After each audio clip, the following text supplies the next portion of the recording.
যে কিসের জন্য ওয়েট করছিস।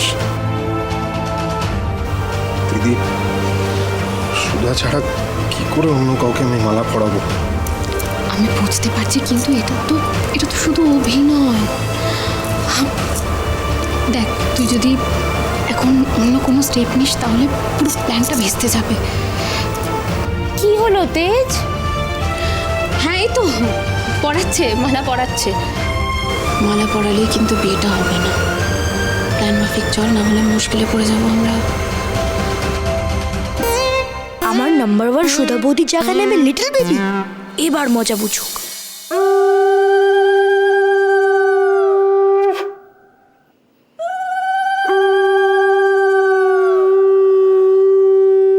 এই দিনটা দেখার জন্য কেন আমাকে বাঁচিয়ে রাখলে গজানন?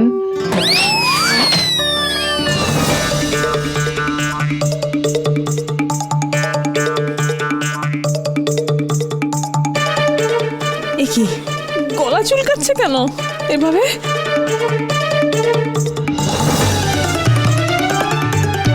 মালাটা পড়তেই এরকম হাত পা চুলকোতে শুরু করল কেন? কেসটা কি? এই মালাগুলো তো আগে থেকে রেডি ছিল, তাহলে আবার এই মালাগুলো করতে গেল। ওরাই বা হাত পা চুল করছে কেন? বৌদি, এই মালাগুলোতে আমি ভালো করে রসগোল্লার রস লাগিয়ে বাগানে রেখেছিলাম। ছোট ছোট লাল পিঁপড়ে একেবারে চেপে ধরেছে। তুই তো দেখছি ছোটা প্যাকেট বাড়া ধামাকা।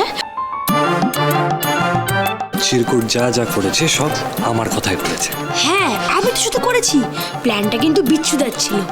এই বদমাস সার্থকদা সুধাদিকে ব্ল্যাকমেল করে আমাদের পথে বসিয়ে দিয়েছে। আমি এমনি এমনি ছেড়ে দেবো লোকটাকে?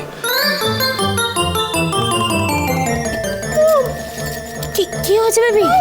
এ কি নতুন বৌমা ব্রেক ড্যান্স করছে? ও, এটাও কি বিয়ের থিমের একটা পার্ট? লিটল বেবি, তুমি এগুলো কি করছো? কি যেন একটা কামড়াচ্ছে, মনে হচ্ছে পিঁপড়ে কামড়াচ্ছে। হোয়াট পিঁপড়ে? অ্যাকচুয়ালি কি হয়েছে বলো তো বেবি?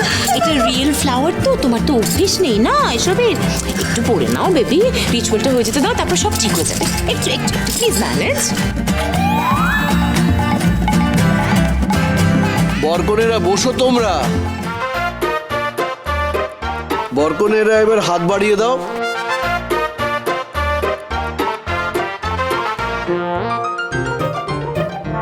কি করছো মা? এতে তো অমঙ্গল হবে।